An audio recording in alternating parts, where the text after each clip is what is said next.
তো হে ভিউয়ার্স, কেমন আছেন সবাই? আশা করব সবাই ভালো আছেন। তো আজকে আমরা এক্সপ্লেন করছি জ্যাকম্যাট মুভিটা। আর এই মুভিটা বানানো হয়েছে খুবই সুন্দর একটা গল্প নিয়ে। তো এই জন্য আমি বলবো ভিডিওটা শেষ পর্যন্ত দেখার জন্য, আর নয়তো অনেক কিছুই মিস করে ফেলবেন। তো চলুন কথা না বাড়িয়ে শুরু করি আজকের ভিডিও। তো এই গল্পের শুরুতে আমরা দেখতে পারি আর্জেন্টিনার কোনো একটা ঘন জঙ্গলের মধ্যে কোনো একটা ঘরের মধ্যে রোমান নামের এই লোকটা বাস করত। আসলে তখন আমরা জানতে পারি যে রোমান একটা সময় গভর্নমেন্ট এজেন্টও ছিল। তবে যখন তার ভাইকে কার্লোস নামের একটা ভয়ঙ্কর ক্রিমিনাল খুন করেছে, তখন থেকেই সে তার জবটা ছেড়ে দিয়েছে শুধুমাত্র তার ভাইয়ের মৃত্যুর বদলা নেওয়ার জন্য। আসলে আমরা দেখতে পারি রোমান এই জঙ্গলের মধ্যে তার ভাতিজি জোনার সাথে বাস করত। আসলে জোনা হচ্ছে তার যেই ভাইকে মেরে ফেলা হয়েছে তার মেয়ে। এখন এখানে আসার সঙ্গে সঙ্গেই জোনা তাকে বলে যে সে তার বাবাকে খুবই বেশি মিস করছে, কারণ তার বাবা তাকে যেমন করে ভালোবাসতো পৃথিবীর কেউই তাকে তেমন করে দেখে না। আর এগুলো শোনার পরে বেচারা রোমানও একটু আপসেট হয়ে যায়।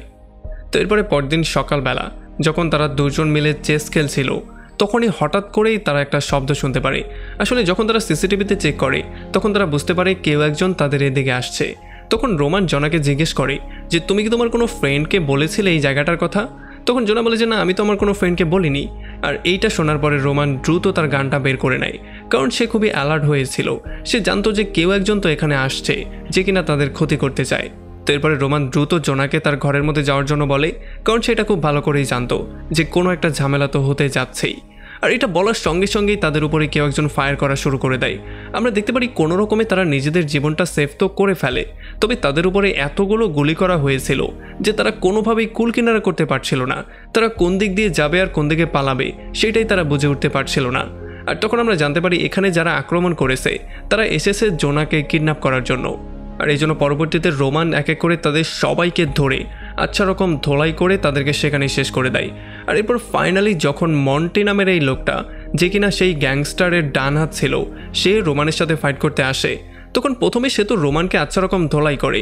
আমরা বুঝতে পারি যে রোমান হয়তোবা পারবে না। তবে একটু পরে রোমান আবার যখন উল্টে তাকে ধরে ফেলে, তখন বেচারা মন্টি আর কিছুই করতে পারে না। পরে ফাইনালি তাকেও এখানে মেরে ফেলা হয়। এখন এখানে এতগুলো লোককে মারার পরে রোমান দ্রুত জোনাকে নিয়ে সেখান থেকে পালিয়ে চলে আসে। আর রাতের বেলায় সে কল দেয় তার উইল নামের একটা ফ্রেন্ডকে, যে কিনা একটা সময় তার নেবারও ছিল। আসলে এখানে উইল যখন একটা স্টেজে শো করছিল, তখনই সে তাকে কল দিয়ে তার অস্ত্রগুলো ফেরত চায়।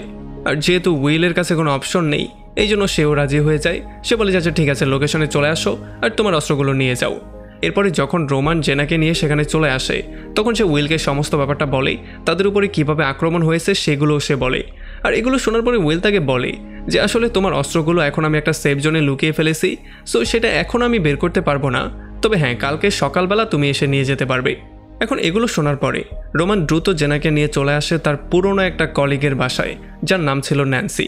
আসলে ন্যান্সি ছিল তার খুবই ক্লোজ একটা ফ্রেন্ড, এই জন্য সে এখানে এসে তাকে সমস্ত ঘটনাটা বলে। আর এরপর এখানে জেনাকে রেখে দিয়ে সে চলে যায় তাদের পুরনো বসের সাথে মিট করতে। আসলে যখন সে এজেন্সিতে কাজ করত, তখন এই মহিলাটা ছিল তাদের সবচেয়ে সিনিয়র বস। তো এখানে রোমান তার বসকে বোঝানো শুরু করে যে আমার উপরে একটা হাইলি ট্রেইনড টিম আক্রমণ করেছে।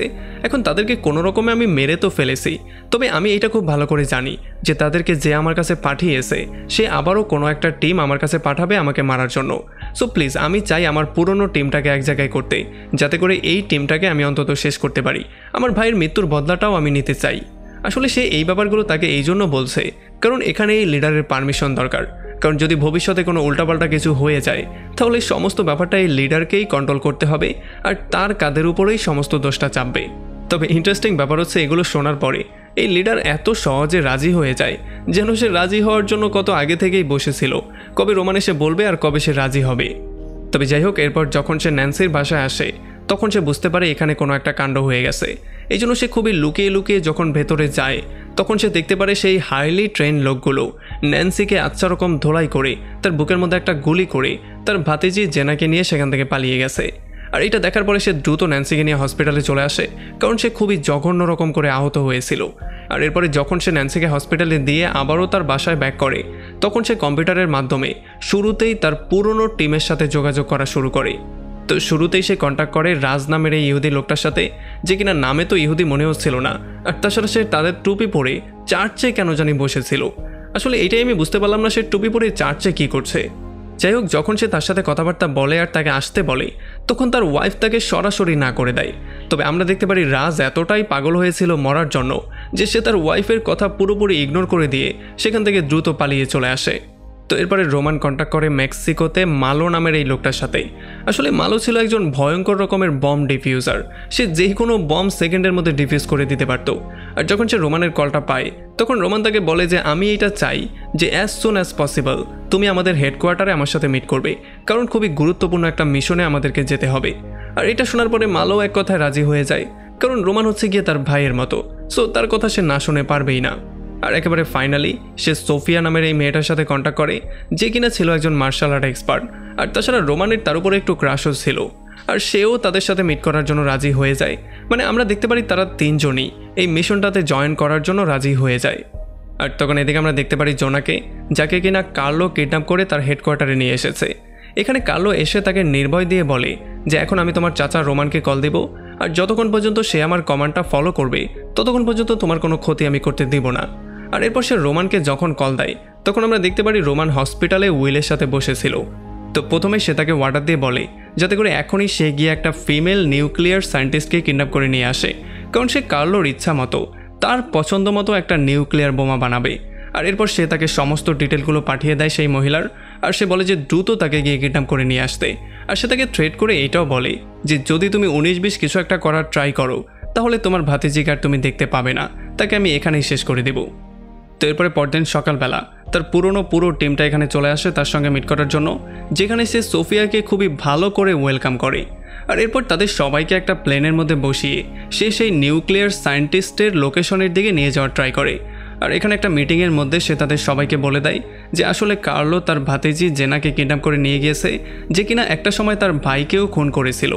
আর তাছাড়া কার্লো তাকে এটাও বলেছে যে একটা সায়েন্টিস্টকে দ্রুত কিডন্যাপ করে নিয়ে আসার জন্য যদি সে এটা না করে তাহলে সে জেনাকে খুন করে ফেলবে। আর এগুলো বলার পরে সে তার পুরো টিম মেম্বারদের কাছে সাহায্য চায়, কারণ সে এটা বিশ্বাস করত যে তারা সবাই মিলে যেই কোনো ওয়েতে এই ব্যাপারটাকে হ্যান্ডেল করে নিতে পারবে।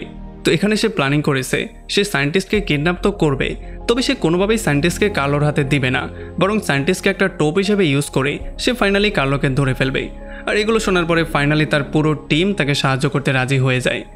তো এরপরে পরদিন সকালবেলা যখন তারা সেই সায়েন্টিস্টের অ্যাড্রেসের কাছে চলে আসে তখন সায়েন্টিস্টের অ্যাড্রেসে গিয়ে আক্রমণ করার আগে তারা এখানে বসে একটা স্ট্র্যাটেজি বানানো শুরু করে।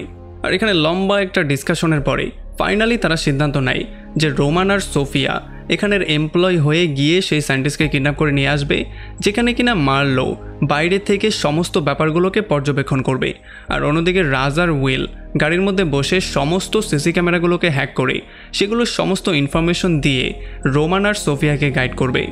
তো এগুলো ফিক্স হওয়ার পরেই রোমান আর সোফিয়া এমপ্লয়ীদের ড্রেস পরে দ্রুত চলে আসে কোম্পানির মধ্যে। আর তখন বাইরে মার্লো সিকিউরিটি গার্ডদের ড্রেস পরে তাদের সঙ্গে মিশে কথাবার্তা বলা শুরু করে। আর তখন রাজ আর উইলও অ্যাকশনের মধ্যে চলে আসে, তারা সমস্ত সিস্টেমটাকে হ্যাক করে ফেলে। আর এরপর রোমান আর সোফিয়া তাদের ইনস্ট্রাকশন পেয়ে যখন আস্তে আস্তে করে সামনের দিকে যাওয়া শুরু করে তখন ফাইনালি তাদের সিকিউরিটি সিস্টেম হ্যাকের জন্য তারা ভেতরে যাওয়ার অ্যাক্সেস পেয়ে যায়। আর ফাইনালি মধ্যে গিয়ে তারা সেই সায়েন্টিস্টের রুমের দিকে যাওয়া শুরু করে। তবে যখন তারা রাস্তায় ছিল তখন তারা এই গ্লাস রুমের মধ্যে আটকা পড়ে যায়, কারণ সোফিয়া ভুল করে একটা ভুল পাসওয়ার্ড দিয়ে দেয়। আর যখন রাজ এটাকে হ্যাক করার ট্রাই করে তখন এখানে মাল্টিপল পাসওয়ার্ড সিকিউরিটি থাকার জন্য কোনোভাবে এটাকে সে হ্যাক করতে পারছিল না। তো এখন এগুলো দেখার পরে সিচুয়েশনটাকে কন্ট্রোল করার জন্য মার্লো বাইরে একটা বম ফিট করে দেয়। আর যখনই সেই বমটা ব্লাস্ট করে তখন এখানে সবাই পাগলের মতো দৌড়াদৌড়ি করা শুরু করে যাতে করে তারা একটু সময় পেয়ে যায়। আর তখন আমরা দেখতে পারি ভেতরে রোমান আর সোফিয়ার নিঃশ্বাস নিতে অনেকটা কষ্ট হচ্ছিল, কারণ এই রুমের মধ্যে কোনো রকমের অক্সিজেন ছিল না। তবে তখনই মার্লোর সেই ভয়ঙ্কর ব্লাস্টের জন্য এই গ্লাসের রুমটার দরজাটা খুলে যায়, যেই জন্য অক্সিজেন মধ্যে প্রবেশ করার জন্য কোনো রকমে তাদের জীবনটা সেভ হয়। আর যখন সিকিউরিটি গার্ডরা তাদেরকে চেক করতে আসে তখন তারা এমন একটা ভং ধরে যেন তারা বড় কোনো সায়েন্টিস্ট, এই জন্য তারা সায়েন্টিস্ট রুমের কাছে চলে যাওয়া শুরু করে। আর ফাইনালি যখন সেই মহিলাটাকে তারা পেয়ে যায় তখন সেই মহিলাকে উল্টাপাল্টা বুঝিয়ে তারা গাড়িতে করে নিয়ে সেখান থেকে পালিয়ে চলে আসে। তবে যখনই গার্ডরা এই ব্যাপারটা বুঝতে পারে তখন তারা তাকে ফলো করা শুরু করে, আর এই জন্য তাদের মধ্যে গোলাগুলি শুরু হয়ে যায়।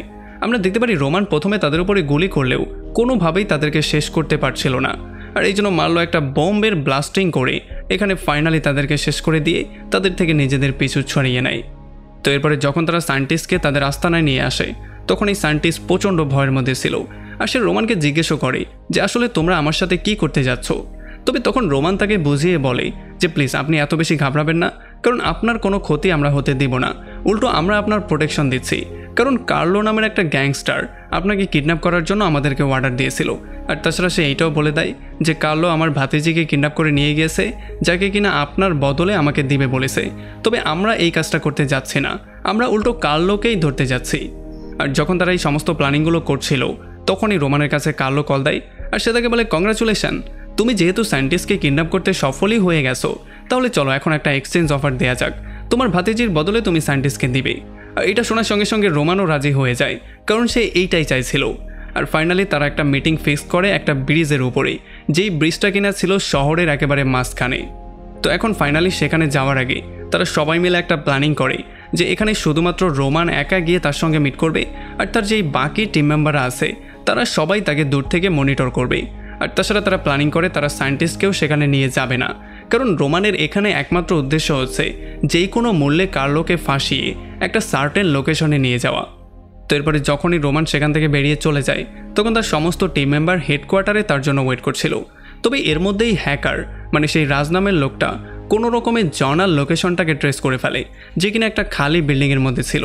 মানে তারা যেমন প্ল্যানিং করেছে সায়েন্টিস্টকে তারা নেবে না, তেমনি কার্লোসও প্ল্যানিং করেছে সে জানাকে সেখানে নিয়ে যাবে না।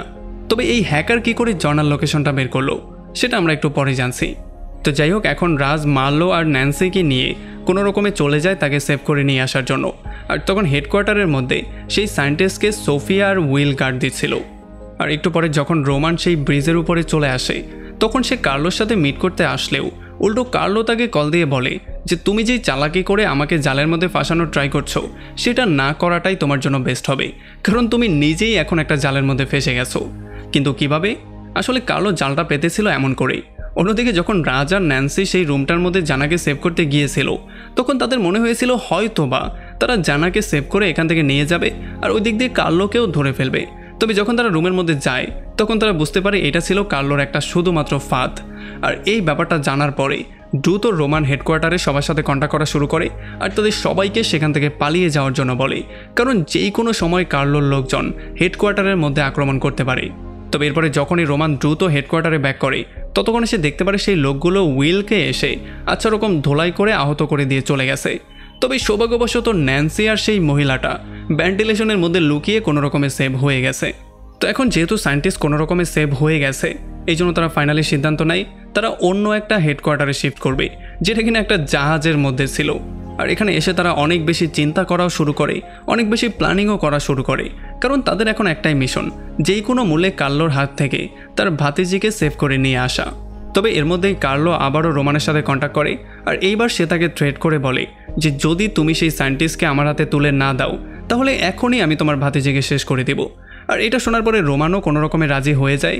তবে সে এই কাজটা করার আগে তার ভাতিজির ভয়েস শুনতে চাইছিল, এই জন্য যখনই সে তার কাছে ফোনটা দেয় তখন রোমান তার কাছে প্রমিস করে যে তুমি একেবারেই চিন্তা করবে না, আমি যেই কোনো মূল্যে খুব দ্রুতই তোমাকে সেভ করব।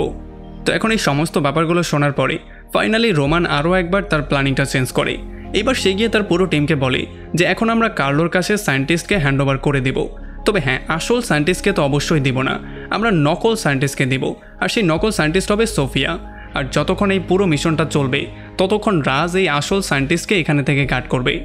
তো এখন যখন তাদের প্ল্যানিংটা কমপ্লিট হয়ে যায় তখন ফাইনালি ন্যান্সি অনেক কষ্টের পরে সেই সায়েন্টিস্টের রূপটা নিয়ে নেয় আর এরপর তারা একটা কারে করে চলে আসে কার্লোর লোকেশনে।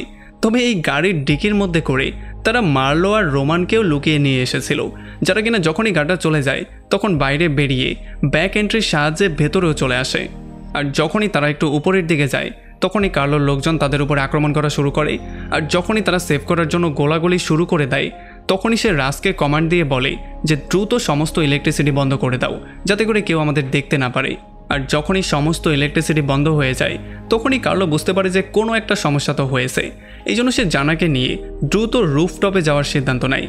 আর তখন বাইরে আমরা দেখতে পারি যে সেই আসল সায়েন্টিস্টকে নিয়ে রাজ যখন গাড়ির মধ্যে ওয়েট করছিল তখনই এখানে দুইটা লোক চলে আসে, যারা কিনা এসে তার সঙ্গে ফাইট করা শুরু করে। এখন যেহেতু রাজ তেমন ভয়ঙ্কর কোনো ফাইটার না, এই জন্য তাকে আচ্ছা রকম ধোলাই করে তারা আসল সায়েন্টিস্টকে নিয়ে কার্লোসের কাছে যাওয়া শুরু করে। আর অন্যদিকে কার্লো যখনই জানাকে নিয়ে রুফটপে চলে আসে আর হেলিকপ্টার আসার জন্য ওয়েট করে ততক্ষণে এখানের ন্যান্সি আর সোফিয়াও চলে আসে। আর এগুলো দেখার পরে কার্লো ক্লিয়ারলি বুঝতে পারে যে এইটা আসল সায়েন্টিস্ট না, তারা একটা প্ল্যানিং করেছে। এই জন্য তারা একে অন্যকে গান পয়েন্ট করা শুরু করে। তবে যখনই তারা একে অন্যকে শ্যুট করতে যাচ্ছিল তখনই এখানে সেই লোকটা আসল সায়েন্টিস্টকে নিয়ে চলে আসে। আর এটা দেখার পরে ফাইনালি বাধ্য হয়ে সোফিয়া আর ন্যান্সিকে তাদের বন্দুকগুলো নিচে রাখতে হয়। তবে তখন এই সুযোগটা পেয়ে কার্লো দ্রুত ন্যান্সিকে শ্যুট করে দেয়, আর এই জন্য বেচারি ন্যান্সির সেখানেই মৃত্যু হয়ে যায়। আর এটা দেখার পরে সোফিয়াও কোনো রকমে ঠিক থাকতে পারে না, এই জন্য সে সেই লোকটাকেও শ্যুট করে মেরে ফেলে। তবে যখন সেই সায়েন্টিস্ট সেখান থেকে পালিয়ে যাওয়ার ট্রাই করছিল তখন আমরা দেখতে পারি রোমান তাকে বন্দি করে কার্লোর কাছে নিয়ে আসে। আর সে সেই সায়েন্টিস্টের মাথায় গান রেখে বলে যে যদি তুমি আমার ভাতিজিকে ছেড়ে না দাও তাহলে কিন্তু আমি এই সায়েন্টিস্টকে মেরে ফেলবো। আসলে রোমান এটা খুব ভালো করেই জানতো যে এই সায়েন্টিস্ট কার্লোর জন্য খুবই গুরুত্বপূর্ণ, কারণ এই সায়েন্টিস্টের সাহায্যেই সে তার পছন্দ মতো একটা নিউক্লিয়ার ওয়েপেন বানাতে পারবে, যেটার মাধ্যমে সে তার স্বার্থ হাসিল করতে পারবে। তবে যখন এই কথাবার্তাগুলো হচ্ছিল তখন কার্লোর কেয়ারলেস হওয়ার একটা সুযোগ নিয়ে রোমান ফাইনালি তার উপর একটা শ্যুট করে দেয়, আর তাকে সেখানে শেষ করে দিয়ে তার ভাইয়ের মৃত্যুর বদলাটা সে ফাইনালি নিয়ে নেয়। তবে তখন এখানে আরও একটা প্রবলেম শুরু হয়ে যায়। তারা দেখতে পারে জানা যে কিনা কার্লোর সাথে নিচে পড়ে গিয়েছিল সে কোনো রকমের বিল্ডিংটা ধরে ঝুলে আসে। আর এই জন্য ফাইনালি কোনো রকমের রোমান গিয়ে তাকে তার সর্বোচ্চ শক্তি দিয়ে টেনে উপরে তোলে। তবে এরপরে পরদিন সকালবেলা যখন রোমানের পুরো টিম এই মিশনটা কমপ্লিট হওয়ার জন্য সেলিব্রেট করছিল তখনই রোমানের কাছে তার লিডার কল দেয়, আর তার লিডার তাদেরকে নতুন একটা মিশন দেয় আর দ্রুত সেদিকে যাওয়ার জন্য বলে। আর এই খবরটা পাওয়ার পরেই রোমান দ্রুত তার পুরো টিমটাকে এক জায়গায় করে আর দ্রুত বেরিয়ে পড়ে সেই নতুন মিশনের দিকে। আর এমনই একটা পয়েন্টে এই পুরো মুভিটা এখানে শেষ হয়ে যায়। তো আমাকে কমেন্ট করে জানান কেমন লাগলো ভিডিও। যদি ভালো লাগে তাহলে অবশ্যই একটা লাইক করবেন, আর যদি এখনও আমাদের চ্যানেলটা সাবস্ক্রাইব করে না থাকেন তাহলে প্লিজ করে ফেলুন। তো আমাদের দেখা হবে অন্য কোনো ভিডিওতে অন্য কোনো একদিন। Till then, take care.